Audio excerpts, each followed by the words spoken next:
അല്ലാഹു ചോദിക്കുകയാണ് അഫലാ യതദബ്ബറൂനൽ ഖുർആൻ,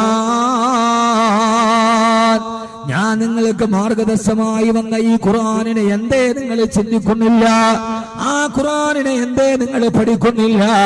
അമ്മലാ ഖുലൂബിൻ അക്ഫാലുഹാ, ഖുർആൻ പഠിക്കുന്നതിൽ നിന്ന് ആരാണ് നിങ്ങളുടെ ഹൃദയത്തിന് താഴിട്ട് പൂട്ടിയത്? ഖുർആനാണ് ചോദിക്കുന്നത്.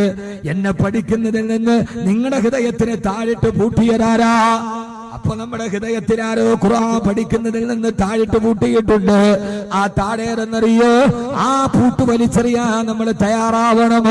അപ്പൊ ബിൻഹാദൽ ഹദീസ് തഅജബൂ വതൽഹഖൂന വലാ തബ്കൂ വഅൻതും സാമിദൂൻ.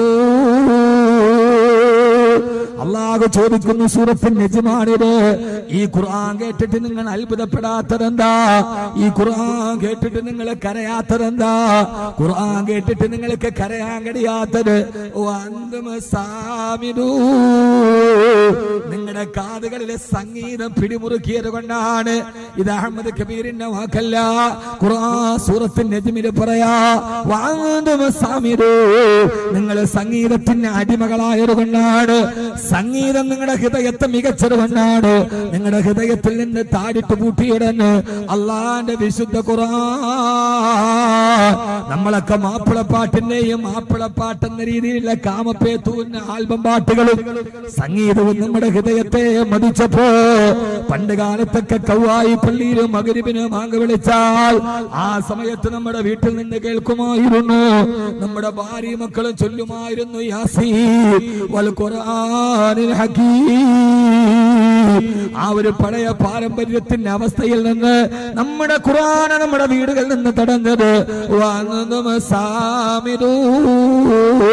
നിങ്ങൾ സംഗീതത്തിന്റെ അടിമകളായത് കൊണ്ടാണെന്ന് വിശുദ്ധ ഖുർആൻ. നമ്മൾ സംഗീതത്തിന്റെ അടിമകളായി ഖുർആന്റെ സംഗീതം നമ്മൾ മറന്നു. എന്നാൽ ലോകത്തിലെ ഏറ്റവും വലിയ സംഗീതം ഖുർആൻ. ഏറ്റവും വലിയ സംഗീതം ഖുർആനാണ്. ഞാൻ അത് പറഞ്ഞ് നമുക്ക് ദുആ ചെയ്ത് പിരിയാം. ഖുർആന്റെ സംഗീതം പഠിച്ച ഒരാളുണ്ട്, നിങ്ങൾക്കറിയുമോ എന്ന് എനിക്കറിയില്ല. പണ്ടൊക്കെ മഗ്‌രിബിന്റെ സമയത്ത് കൗവായി എന്നല്ലേ പേര്, ഇതിലെ നടന്നുപോയ സന്ധ്യക്ക് വീട്ടിൽ നിന്ന് കേൾക്കാം സൂറത്തുൽ വാഖിയ, സൂറത്ത് യാസീൻ. ഇപ്പൊ കേൾക്കാൻ പറ്റുമോ? സന്ധ്യാസമയത്ത് നിങ്ങളൊരു ഹൈന്ദവന്റെ വീടിന്റെ മുമ്പിൽ കൂടെ സന്ധ്യയാകുമ്പോ നമ്മുടെ പള്ളി ബാങ്ക് വിളിക്കുമ്പോ അവര് സന്ധ്യാദീപം കൊളുത്തി കുളിച്ചൊരുങ്ങി സന്ധ്യാദീപം കൊളുത്തി വീടിന്റെ മുമ്പിൽ കൊണ്ടുപോയി വിളക്ക് കത്തിച്ച് അവര് പ്രാർത്ഥന തുടങ്ങിയിട്ടുണ്ടാവും. ഇല്ലേ? ഇവിടെ ഹിന്ദുക്കളില്ലേ? സന്ധ്യക്ക് നിങ്ങളൊന്ന് പോയി നോക്ക്. മുത്തശ്ശിയും മുത്തശ്ശനും പേരമക്കളും കുളിച്ചൊരുങ്ങി നിലവിളക്ക് കൊളുത്തി. അവരുടെ ആധാരം ശരിയോ തെറ്റോ അവരുടെ വിചാരങ്ങൾ. അവര് കൊണ്ടുവന്ന് കൊളുത്തിയിട്ട് സന്ധ്യയാകുമ്പോൾ അവര് സന്ധ്യാപ്രാർത്ഥന നടത്തിയിട്ടുണ്ടാവും.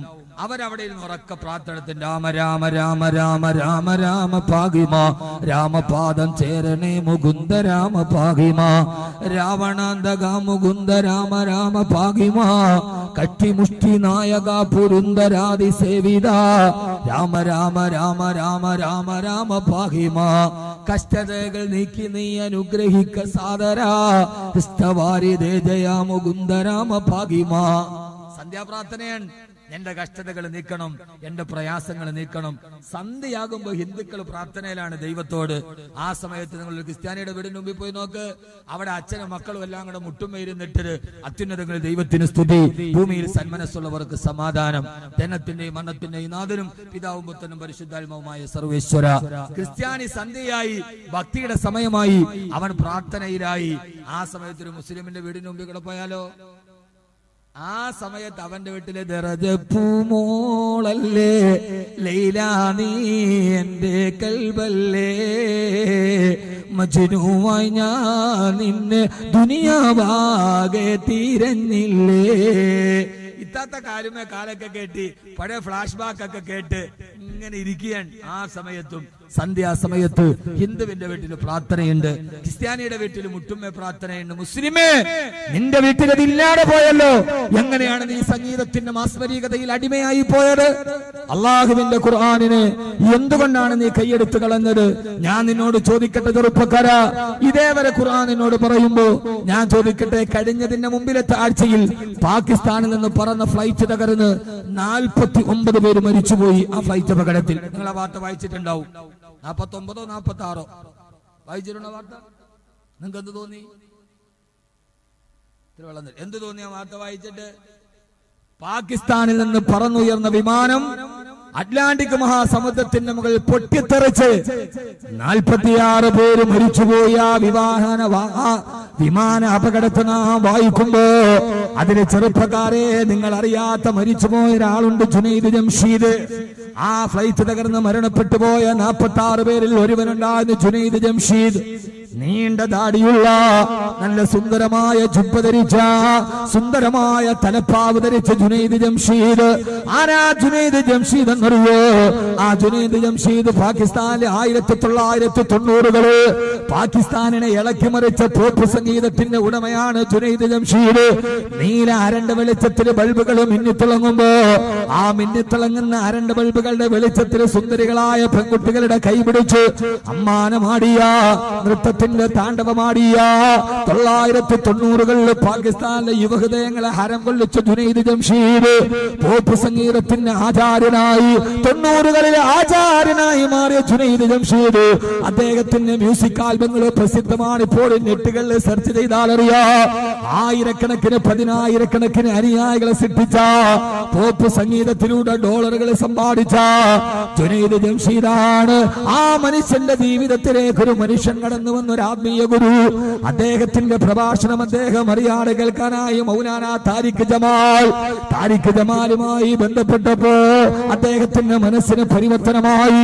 ആ പരിവർത്തനത്തിന് കൂട്ടുകാരനായി പാകിസ്ഥാനിന്റെ എക്കാലത്തെയും വലിയ ക്രിക്കറ്റ് താരം, ഏറ്റവും വലിയ ക്രിക്കറ്റ് താരം, ഏകദിന ലോകകപ്പ് ക്രിക്കറ്റിന്റെ റെക്കോർഡിന്റെ ഉടമ മഹാനായ സയ്യിദ് അൻവറും അദ്ദേഹത്തിന്റെ കൂടെ കൂടി പോപ്പ് സംഗീതം വലിച്ചെറിഞ്ഞ് സയ്യിദ് അൻവറിന്റെ കൈപിടിച്ച് മൗലാന താരിഖ് ജമാലിന്റെ വാലിന്റെ സദസ്സിന് പോയിരുന്നു.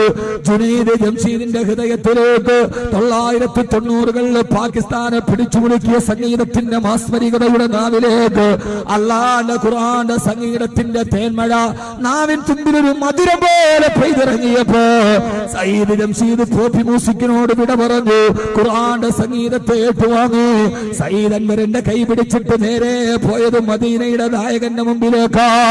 റൗള ശരീഫിന്റെ ചാരത്ത് നിന്ന് പോപ്പ് സംഗീതം കൊണ്ട് ലോകത്തെ കിടുകിടാ വിറപ്പിച്ച ജംഷീദ് ആ റൗളയുടെ മുമ്പിലിരുന്ന് തുറക്കെ പാടിയ പാട്ട് ഏതെന്നറിയോ?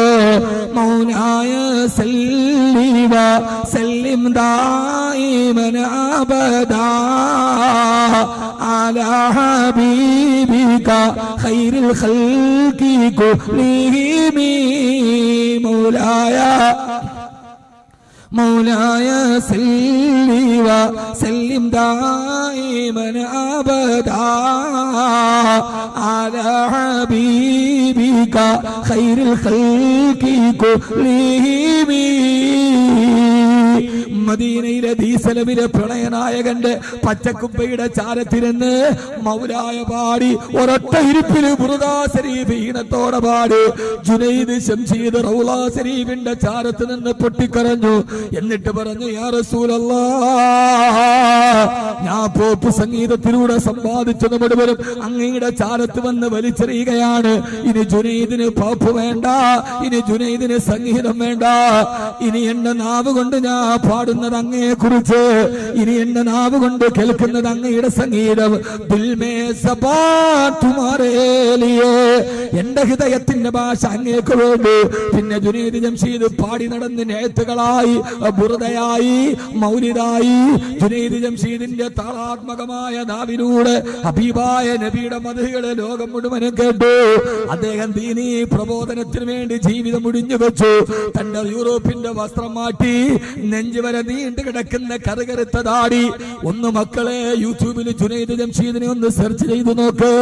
കണ്ടാൽ കൊതിച്ചു പോകുന്ന രൂപം, വെളുവളാ വെളുത്ത മുഖം, നെഞ്ചു വരെ നീണ്ടു നിൽക്കുന്ന താടി, താഴോട്ട് നീണ്ടു കിടക്കുന്ന ജുബ്ബ, തലയിൽ 4 വട്ടം ചുറ്റിക്കെട്ടിയ വെള്ളത്തലപ്പാവ്, അതും ധരിച്ചുകൊണ്ട് തന്റെ ഭാര്യയെ, പോപ്പ് സംഗീതത്തിന് ഇടതുഭാഗത്ത് നിന്ന ഭാര്യയെ മുഖം മറക്കുന്ന ജിൽബാബിട്ട് പർദയിട്ട് തന്റെ കുടുംബത്തിന് മുഴുവൻ ഇസ്ലാമിക വേഷവിധാരണം നടത്തി അള്ളാന്റെ റസൂലിനെ കുറിച്ചും മധു പറയാനുള്ള യാത്രയിലാണ് ജുനൈദ് ജംഷീദ് അറ്റ്ലാന്റിക്കിന്റെ ഓളങ്ങളിലേക്ക് വീണുപോയത്. എന്റെ പ്രിയപ്പെട്ട ചെറുപ്പക്കാരാ, ഖുർആന്റെ സംഗീതം ഹൃദയത്തിലേക്ക് ഏറ്റി മാനസിക പരിവർത്തനത്തിന്റെ വക്താക്കളായി കാട്ടാളനായ ഖത്താബിന്റെ മകൻ ഉമറിന് ലോകത്തിന്റെ ചക്രവർത്തിയാക്കി മാറ്റിയ അള്ളാഹുവിന്റെ ഖുർആന്റെ സംഗീതം പഠിച്ചു അവസാനം മരിക്കുന്ന നേരം ഉസ്മാൻ റളിയല്ലാഹു അൻഹുവിനെ പോലെ പുറകിൽ നിന്ന് കുത്തേറ്റിട്ട് കുടൽമാല വെളിയിലോട്ട് വീടുമ്പോ ഉസ്മാൻ റളിയല്ലാഹു അൻഹു ഖുർആൻ ഓതുകയാണ്.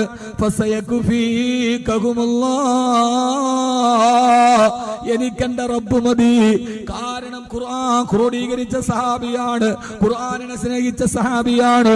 എന്റെ മുസ്ലിം യൂത്ത് കൾച്ചർ സെന്ററിന്റെ പ്രവർത്തകരോട് അള്ളാന്റെ ഖുർആനിനെ സ്നേഹിക്ക്. ഉസ്മാൻ റളിയല്ലാഹു അൻഹുവിനെ പോലെ അവസാനം മരിക്കുന്ന നേരം ഖുർആൻ നെഞ്ചോട് ചേർത്ത് എനിക്കെന്റെ റബ്ബ് മതി.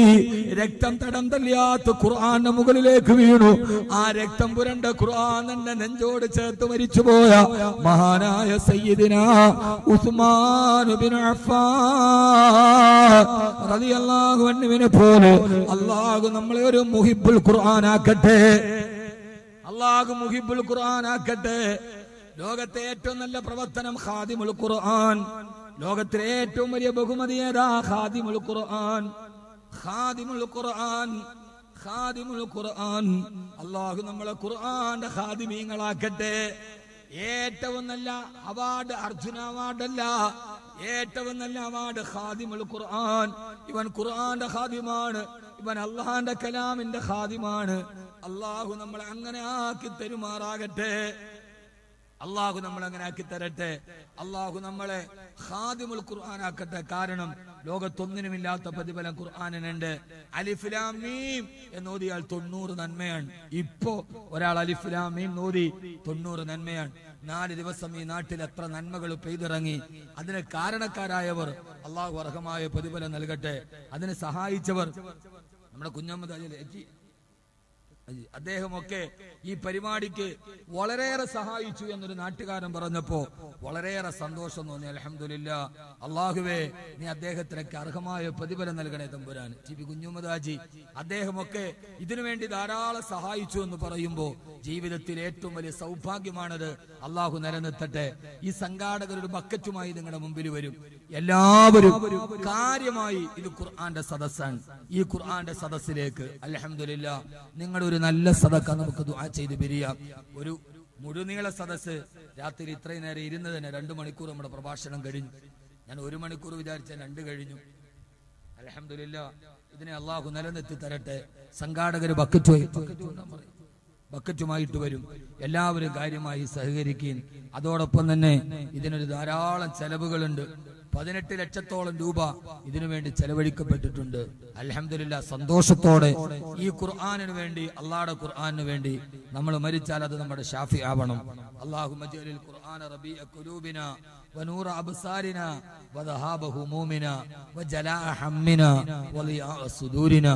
മുത്തനബി എപ്പോഴും ദുആ ചെയ്യുമെന്ന് അല്ലാഹുവേ ഖുർആൻ എന്റെ ഹൃദയത്തിന്റെ വസന്തമാകണം, എന്റെ വിഷമങ്ങൾ ഖുർആൻ കൊണ്ട് മാറണം എന്ന ആഗ്രഹത്തോടെ ഈ ഒരു സദസ്സില് 50,000 രൂപ 1 ലക്ഷം രൂപ ഇൻഷാ അല്ലാഹ് ഈ സദസ്സിന് വേണ്ടി വാഗ്ദാനം ചെയ്തു. ഖുർആന്റെ ഈ സ്ഥാപനത്തിന് വേണ്ടി, ഖുർആന്റെ ഈ സ്ഥാനത്തിന് വേണ്ടി, ഖുർആന്റെ ഈ മജ്ലിസിന് വേണ്ടി അല്ലാഹു സുബ്ഹാനഹു വ തആല സ്വീകരിക്കുമാറാകട്ടെ.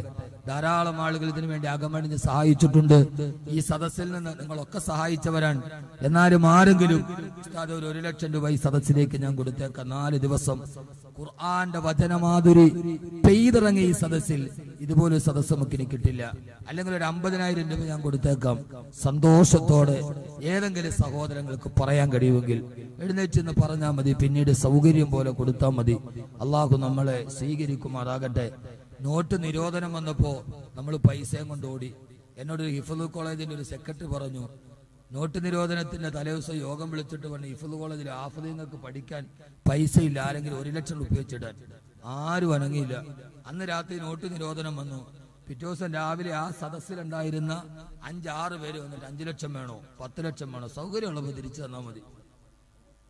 തലേ ദിവസം ചോദിച്ചപ്പോ 1000 ആവലാതി പറഞ്ഞ ആളുകൾ പിറ്റേ ദിവസം കൊണ്ടുവന്ന് ഹിഫ്ളുള്ളതിന് വേണോ 5 ലക്ഷം വേണോ 10 ലക്ഷം വേണോ കൊടുക്കാൻ ആളുണ്ടായി.